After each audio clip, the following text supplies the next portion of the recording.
आज हम लोग इस वीडियो में देखेंगे इतिहास, हमारा इतिहास और नागरिक जीवन। ये कक्षा 6 की पुस्तक है। तो आज हम लोग इसमें इतिहास पढ़ेंगे, पाठ 4 वैदिक काल। तो इसमें बच्चों हम सबसे पहले पाठ को पढ़ेंगे और वीडियो के अंत में इसके हम अभ्यास प्रश्न हल करेंगे। तो हमें इस वीडियो को कई बार सुनना है जिससे कि हमें इसकी कहानी समझ में आ जाए, जिससे कि हम आसानी से इसके अभ्यास प्रश्नों को समझ सकें और याद करने की ज़रूरत ना पड़े, हम उसको परीक्षा में लिख सकें।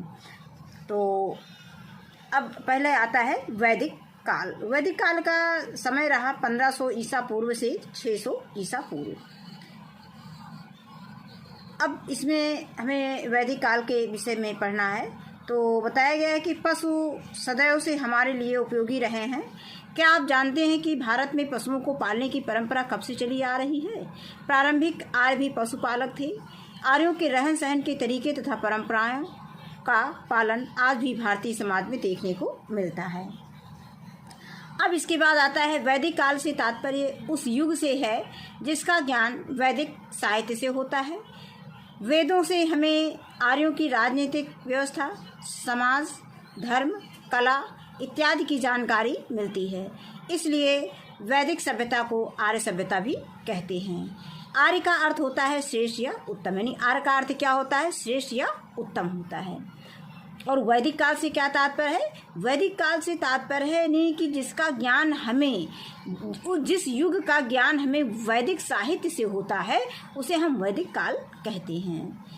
अगर आपसे कोई पूछता है कि वैदिक काल क्या है, यानी जिस युग का ज्ञान हमें वैदिक साहित्य से प्राप्त होता है उसे हम क्या कहते हैं? वैदिक काल कहते हैं। और फिर आता है कि आर्य का अर्थ क्या होता है? तो आर्य का अर्थ होता है श्रेष्ठ या उत्तम।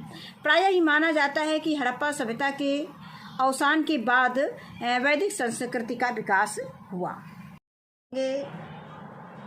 प्रारंभिक जीवन यानी आर्यों का प्रारंभिक जीवन कैसा रहा? प्रारंभ में आर्य इधर उधर घूमते रहते थे। वे कबीलों में रहते थे। आर्य गाय, भेड़, बैल, घोड़ा आदि पशुओं को पालते थे। यानी गाय, आर्य कौन से पशुओं को पालते थे? गाय, बैल, घोड़ा आदि पशुओं को पालते थे। चारा पानी तथा उपजाऊ भूमि की तलाश में वे एक स्थान से दूसरे स्थान तक जाते रहते थे।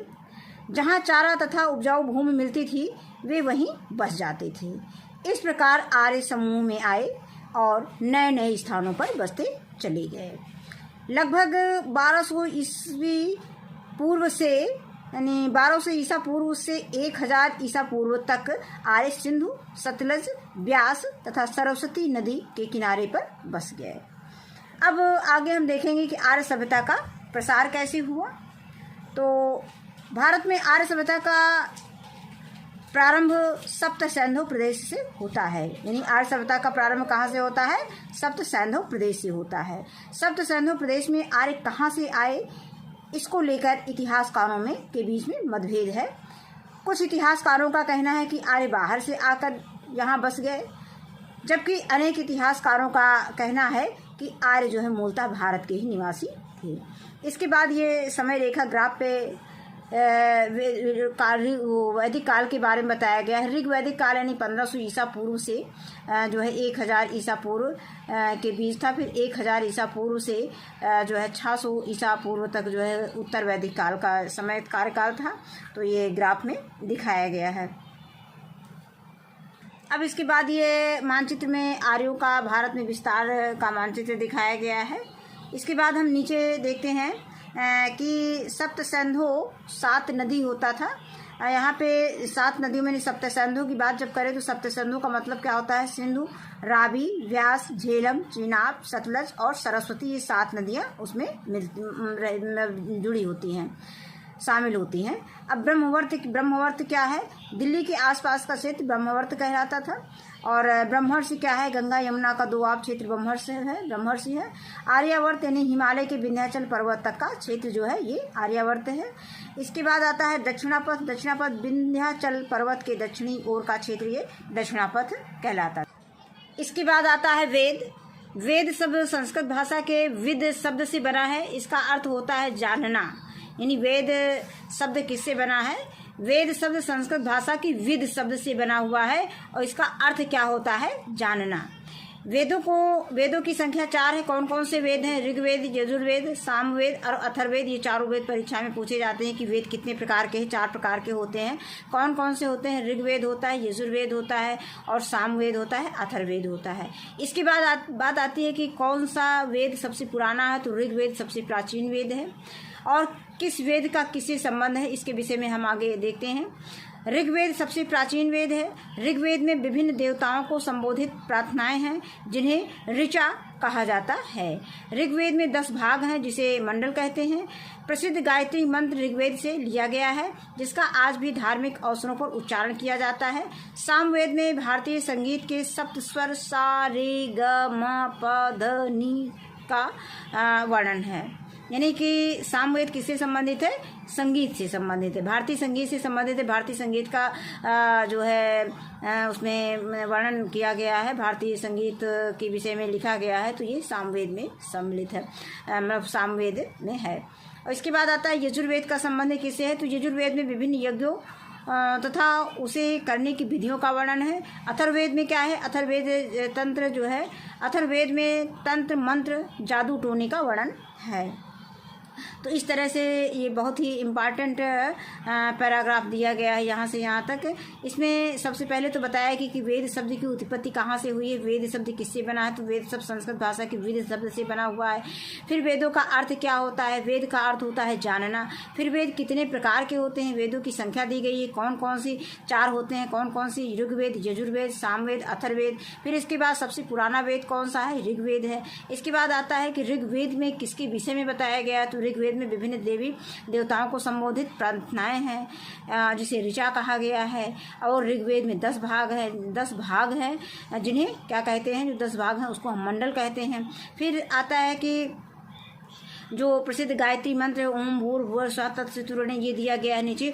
ओम भूर्भुवः स्वः तत्सवितुर्वरेण्यं भर्गो देवस्य धीमहि धियो यो नः प्रचोदयात्। जो ये प्रसिद्ध गायत्री मंत्र ये कहाँ से लिया गया है? ये ऋग्वेद से ही लिया गया है। ये बहुत अच्छी जानकारी है। अब आगे आता है कि जिसका आज भी धार्मिक अवसरों को उच्चारण किया जाता है। सामवेद में क्या होता है? भारतीय संगीत के 7 स्वर यानी कौन कौन से? सा रे ग म प ध नि, इसका वर्णन किया गया है। यजुर्वेद में क्या किया गया? यजुर्वेद में विभिन्न यज्ञों और उसे करने की विधियों का वर्णन किया गया है। अथर्ववेद में क्या किया गया है? ये तंत्र मंत्र और जादू टोने का वर्णन किया गया है।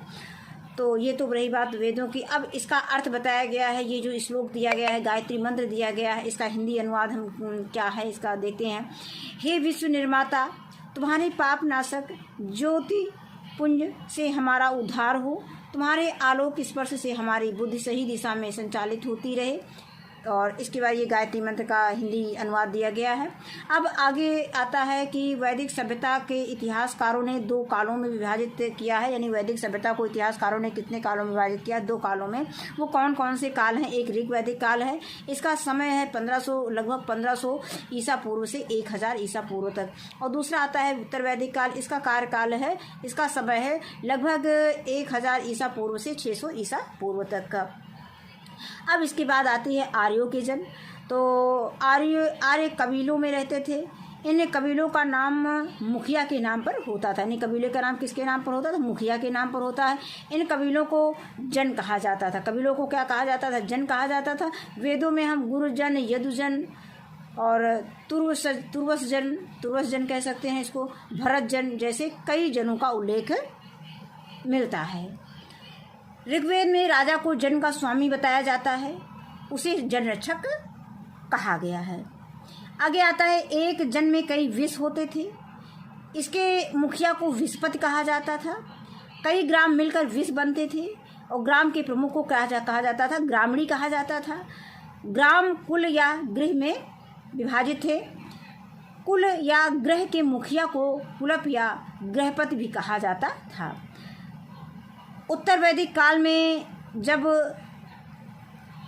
जन स्थायी रूप से किसी क्षेत्र में बस गए तब जनपद में परिवर्तित हो गए।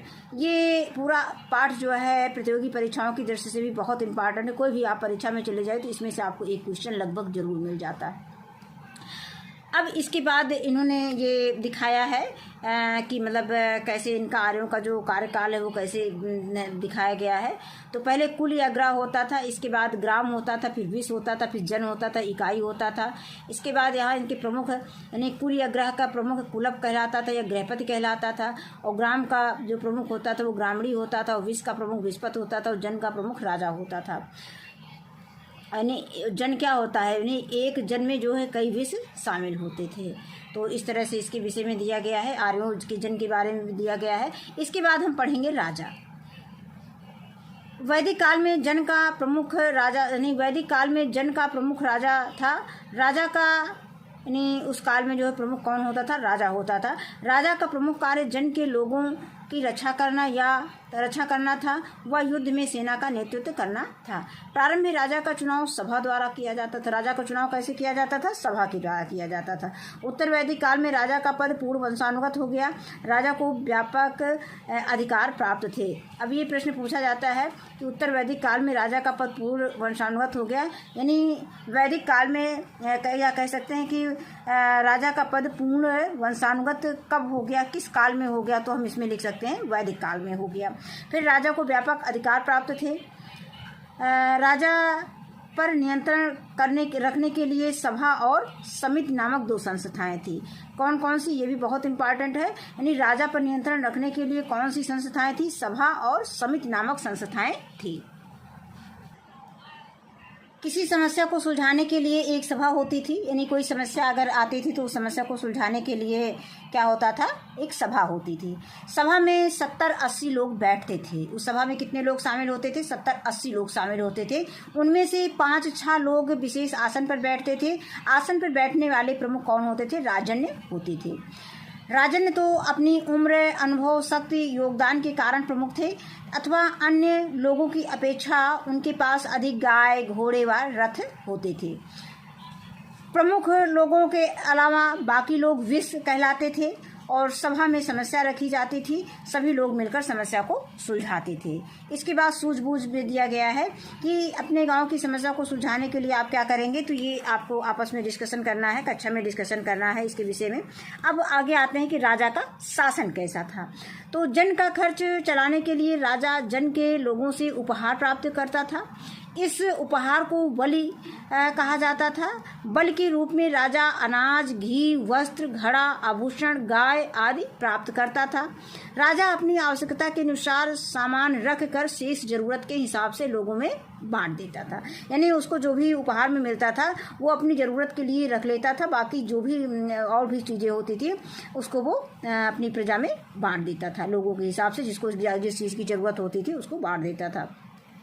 इससे राजा तथा प्रजा के मध्य रिश्ते मजबूत होते थे। मतलब एक दूसरे के सुख दुख में जैसे जिसको जिस चीज़ की ज़रूरत है वो राजा उसको दे देता था, तो उसमें राजा भी खुश रहती थी और प्रजा भी खुश रहती थी राजा से। अब इसके बाद आता है राजा के बाद सभा, युद्ध के बाद सभा।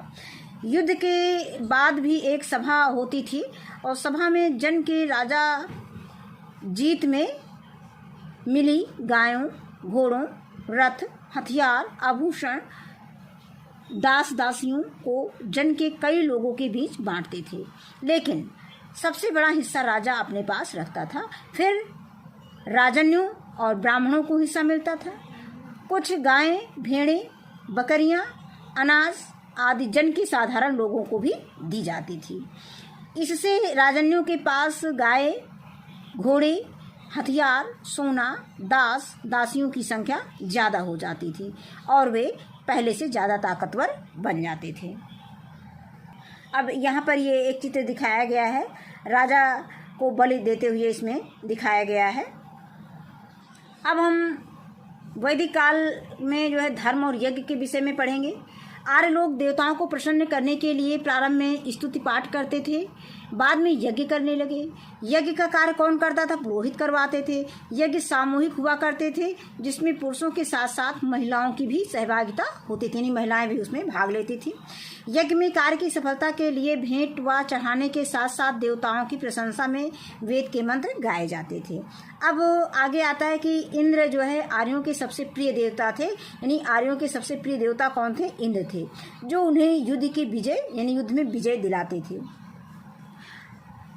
यज्ञ के समय ब्राह्मण वेद मंत्रों का सस्वर पाठ करते हुए आग में घी डालते जाते थे। ये मंत्र संस्कृत भाषा में थे।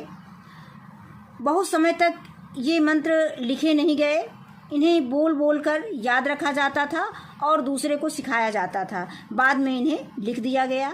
आज हम ऋग्वेद के मंत्रों को पढ़कर आर्यों के जीवन की कई बातों को जान सकते हैं। अब आता है वैदिक कालीन समाज। वैदिक कालीन समाज का आधार क्या था? परिवार था। यानी अगर ये प्रश्न पूछा जाता है, ये प्रतियोगी परीक्षाओं में पूछा जाता है कि वैदिक कालीन समाज का आधार क्या है, तो उसमें परिवार हम लिखेंगे। परिवार का वरिष्ठ पुरुष सदस्य इसका मुखिया होता था, जिसको कुलप या गृहपति कहा जाता था। आरंभ में आर्य 3 वर्णों में विभाजित थे: राजा, पुरोहित तथा अन्य जन। यह विभाजन उनके व्यवसाय पर आधारित था, परंतु कठोर नहीं था। यानी व्यवसाय पर आधारित था, लेकिन ये कठोर नहीं था। किंतु धीरे धीरे जो यज्ञ करवाते थे वे ब्राह्मण कहलाए, जो युद्ध करते थे वो क्षत्रिय कहलाए, जो व्यापार करते थे वो वैश्य कहे जाते थे। और बाद में शूद्र नामक चौथा वर्ण भी मिलता है, जिसमें युद्ध में हारे लोग शामिल किए गए। धीरे धीरे वर्ण व्यवस्था कठोर हो गई। अब कार्य रुचि के आधार पर न होकर वंश यानी पिता के कार्य के आधार पर हो गए। यानी पिता जो कार्य करता है वंशानुगत वही काम उनके बच्चे करते रहते थे। परंतु योग्य व्यक्ति अपनी योग्यता के बल पर कोई भी पद प्राप्त कर सकता था। अगर किसी व्यक्ति में योग्यता है तो वो आगे भी जा सकता था, उस अपने वंशज मतलब अपने वंश से अलग हट करके वो व्यवसाय कर सकता था, ये पद को प्राप्त कर सकता था। अब आगे आता है कि महिलाओं को उच्च स्थान प्राप्त था, वे पुरुषों के समान ही शिक्षा प्राप्त करती थी। वेदों से हमें लोपा, मुद्रा, घोषा, शची आदि महिलाओं के नाम प्राप्त होते हैं। अब आगे है आर्यों के मकान घास फूस तथा मिट्टी के बने होते थे। आर्यों के मकान किससे बने होते थे? घास फूस और मिट्टी के बने होते थे। आर्य दूध तथा उससे बने पदार्थ दधी यानी दही और नवनीत, मक्खन, ये पूछे जाते हैं शब्द कि दधी का अर्थ क्या है। आर्य समाज में दधी का अर्थ क्या है? दही है। नवनीत किसे कहते हैं? मक्खन को कहते हैं। घृत किसे कहते हैं? घी को कहते हैं, का प्रयोग करते थे। अन्न में यौ क्या है? जौ है, गोधूम गेहूँ है, व्रीहि चावल है, का प्रयोग किया जाता है। ये भी प्रतियोगी परीक्षाओं में पूछा जाता है। व्रीहि का अर्थ क्या होता है? तो व्रीहि क्या होता है? चावल होता है। गोधूम क्या है? गेहूं होता है। और यो क्या है? जौ है। अब आगे हम पढ़ेंगे आश्रम व्यवस्था के बारे में। तो प्रत्येक व्यक्ति के जीवन को व्यवस्थित करने के लिए आर्यों ने जीवन को 4 अवस्थाओं में बांट दिया।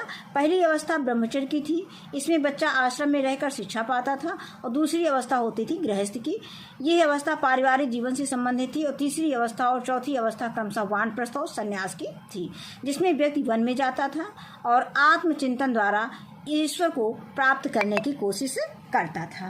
अब हम आगे देखेंगे आर्यों की भाषा क्या थी। तो यह कहना कठिन है कि सारे आर्य लोग एक ही नस्ल के थे।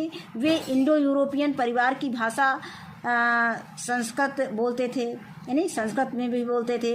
अब भी वह अपने बदले हुए रूपों में यूरोप, ईरान व भारत में बोली जाती है।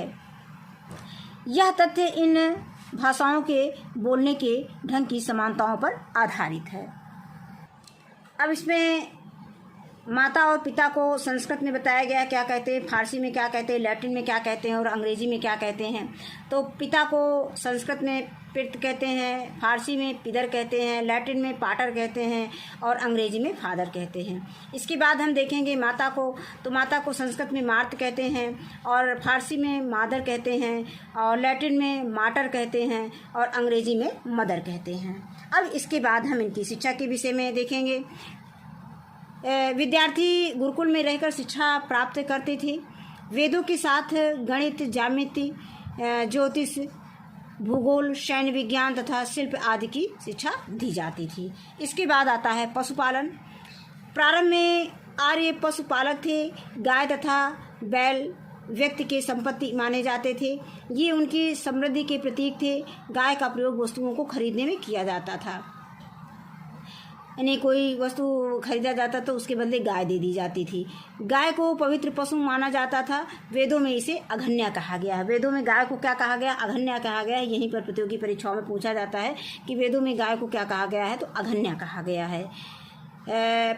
पड़ियों यानी आसपास के किसान द्वारा चारा वो सारी गाय चुरा लेने के कारण कई बार युद्ध प्रारंभ हो जाता था और आसपास के किसान जब एक दूसरे की गाय चुरा लेते थे तो आपस में युद्ध हो जाता था। आर्य उन्हें दस्यु कहा करते थे। अब इसके बाद ये एक चित्र दिखाया गया है। ये गुरुकुल में जो है शिक्षा प्राप्त करते विद्यार्थी दिखाए गए हैं। गुरुकुल में कैसे मतलब बच्चे ज़मीन में बैठ करके और शिक्षा दी जाती थी और गुरु जो है एक चबूतरे ऊंचे स्थान पर बैठता था और बच्चे नीचे उस पर मैट यानी चटाई पे बैठते थे। अब इसके बाद आता है खेती का महत्व बढ़ा। जनसंख्या वृद्धि के कारण वे अपनी आवश्यकताओं की पूर्ति के लिए कृषि पर ध्यान देने लगे। आर्य अब गंगा यमुना के दोआब क्षेत्र में बसने लगे। इन्होंने जंगल काट कर कृषि योग्य भूमि बनाया। कृषि करने के लिए वे हल का प्रयोग करते थे। वे जौ के साथ गेहूं, धान, दाल आदि उगाने लगे। यहाँ पर ये बैलों को हल जोतते हुए दिखाया गया है। ये किसान जो है बैलों को मतलब खेती करते हुए खेत को जोतते हुए चित्र इसमें दिया गया है।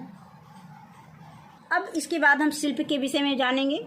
आर्य पशुओं से संबंधित व्यवसाय जैसे ऊन काटना, घोड़े के रथ जोतना, लकड़ी की वस्तुएं बनाना, मिट्टी के बर्तन, हस्तशिल्प, धातु कर्म का काम करते थे। यानी कौन कौन से आर्य लोग कौन कौन से काम करते थे उनके विषय में दिखाया गया है, बताया गया है। धातु को अयस कहते थे। धातु को ये लोग क्या कहते थे? आर्य लोग अयस कहते थे। ऋग्वैदिक काल में इन्हें तांबा कांसा का ज्ञान था।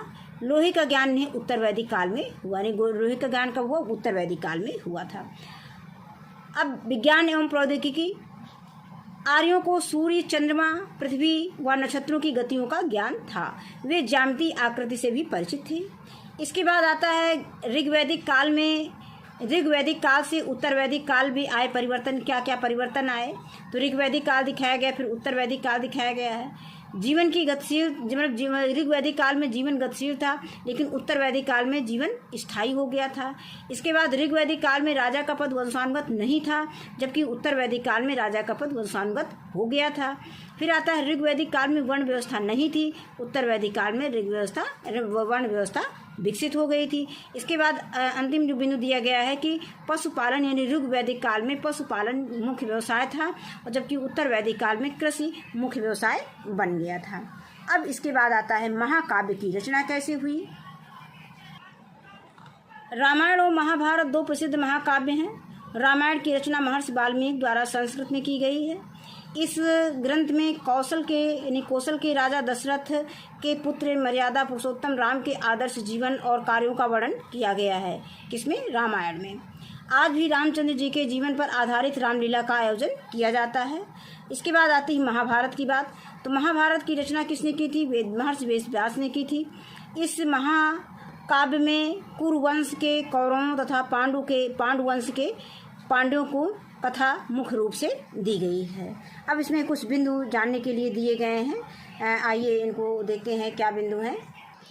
पहला बिंदु इसमें दिया गया है कि लोहे की खोज उत्तर वैदिक काल में हुई। दूसरा बिंदु दिया है कि वैदिक काल में पूर्व चित्रात्मक लिपि थी। वैदिक काल में लिपि कैसी थी? पूर्व चित्रात्मक थी। अब ध्वनि के आधार पर अक्षरों का विकास होने लगा।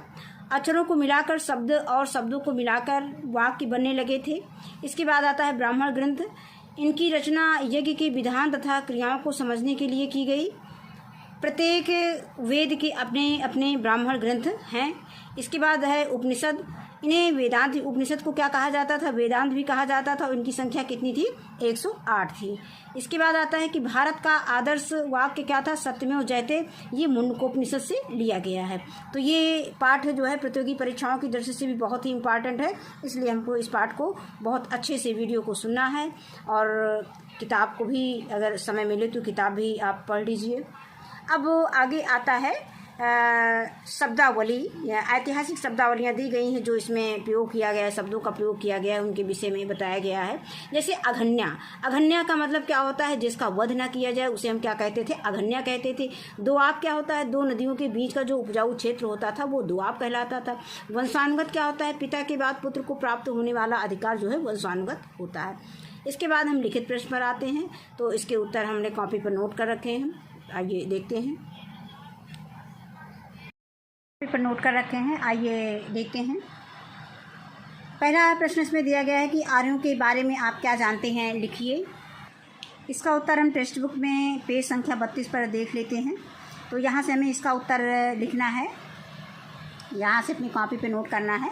इसमें लिखना है कि आर्य का अर्थ होता है, पहले हम प्रश्न लिखेंगे, इसके बाद उत्तर डालेंगे और यहीं से लिखना शुरू करेंगे कि आर्य का अर्थ होता है श्रेष्ठ या उत्तम। प्रायः यह माना जाता है कि हड़प्पा सभ्यता की, यहीं से ये इसको लिखने की ज़रूरत नहीं है, इसको हमको नहीं लिखना है कॉपी पे, इसको हम काट देते हैं। हमको केवल इतना लिखना है कि आर्य का अर्थ होता है श्रेष्ठ या उत्तम। इसके बाद हम यहाँ से लिखेंगे कि प्रारंभ में आर्य इधर उधर घूमते रहते थे, वे कबीलों में रहते थे। आर्य गाय, बैल, घोड़ा आदि पशुओं को पालते थे। चारा पानी तथा उपजाऊ भूमि की तलाश में वे एक स्थान से दूसरे स्थान तक जाते रहते थे। जहाँ चारा और उपजाऊ भूमि मिलती थी वे वहीं बस जाते थे।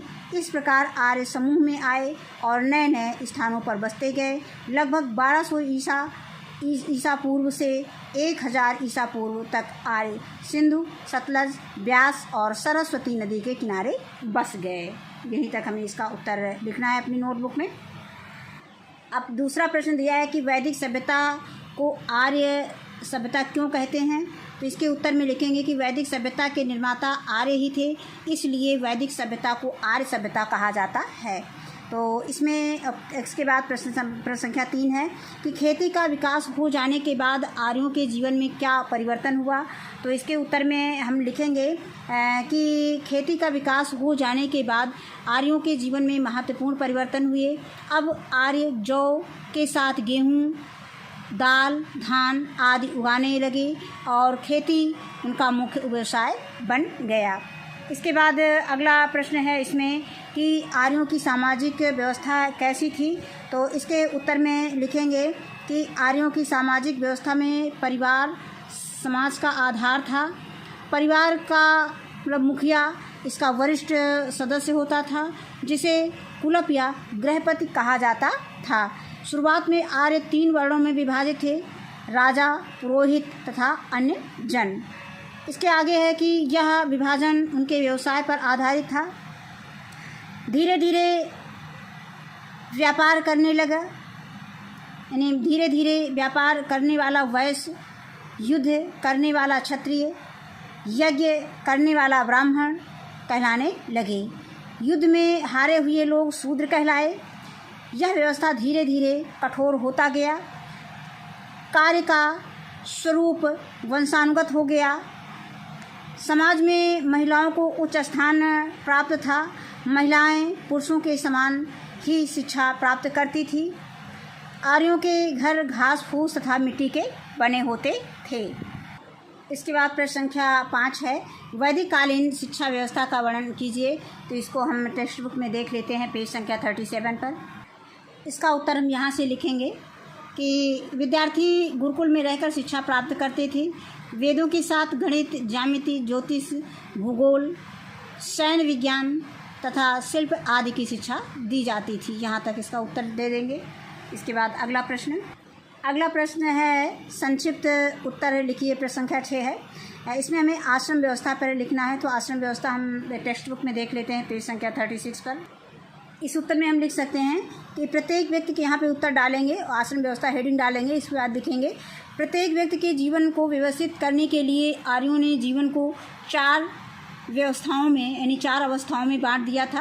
पहली अवस्था ब्रह्मचर्य की थी, इसमें बच्चा आश्रम में रहकर शिक्षा पाता था।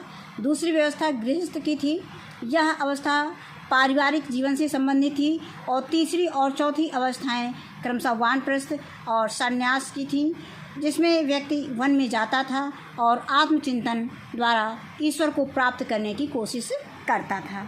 यहाँ तक इसका उत्तर लिख देंगे अपनी कॉपी पर। अगला है सभा एवं समिति पर टिप्पणी लिखना है, संक्षिप्त पर उत्तर लिखना है। तो इसमें हम लिखेंगे कि राजा पर नियंत्रण रखने के लिए सभा और समिति नामक संस्थाएं थी, जिसमें 70-80 लोग मिलकर समस्याओं को सुलझाते थे।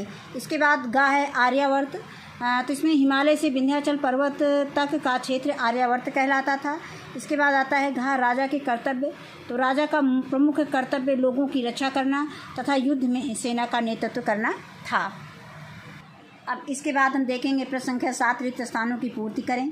तो पहला दिया है का प्रसिद्ध गायत्री मंत्र जो है डॉट डॉट डॉट वेद में है। किस वेद में है? ऋग्वेद में है, यानी प्रसिद्ध गायत्री मंत्र जो है ऋग्वेद में है। दूसरा खा दिया गया है सप्त स्वर यानी सा रे ग म प ध नी का उल्लेख में मिलता है डॉट डॉट। तो इसमें हम सामवेद लिख देंगे, यानी जो सप्त स्वर हैं उनका उल्लेख जो है सामवेद में मिलता है। गा आता है कि आर्यों की भाषा कैसी थी? तो आर्यों की भाषा संस्कृत थी। और घा है महाभारत की रचना महर्षि वेद व्यास ने की थी। अब इसके बाद 8वां प्रश्न है प्रश्न संख्या 8। निम्नलिखित कथन में सही यानी सही का निशान और गलत यानी गलत क्रॉस का निशान हमें लगाना है। तो हम इसको पढ़ते हैं। इसमें जो सही है, जो वाक्य सही दिया गया, जो कथन सही दिया गया उसमें सही का निशान लगाएंगे और जो गलत दिया गया है उसमें गलत का निशान लगाएंगे। अब यहाँ पे दिया है कि निम्नलिखित कथन में फिर इसके बाद का दिया है कि ब्रह्मचर्य आश्रम में बालक शिक्षा ग्रहण करता था। ये सही है, तो इसमें हम सही का निशान लगा देंगे। आगे आता है लोहे की खोज उत्तर वैदिक काल में हुई। ये भी प्रश्न सही है, ये भी उत्तर सही है कथन। और अथर्ववेद सबसे प्राचीन वेद है, ये गलत है क्योंकि ऋग्वेद सबसे प्राचीन है। फिर आर्यों की भाषा वैदिक संस्कृत थी, ये सही है। इस पाठ में बस इतना ही। ये पाठ हमारा यहीं पे समाप्त होता है। तो इस वीडियो में बस इतना ही। वीडियो देखने के लिए बहुत बहुत धन्यवाद।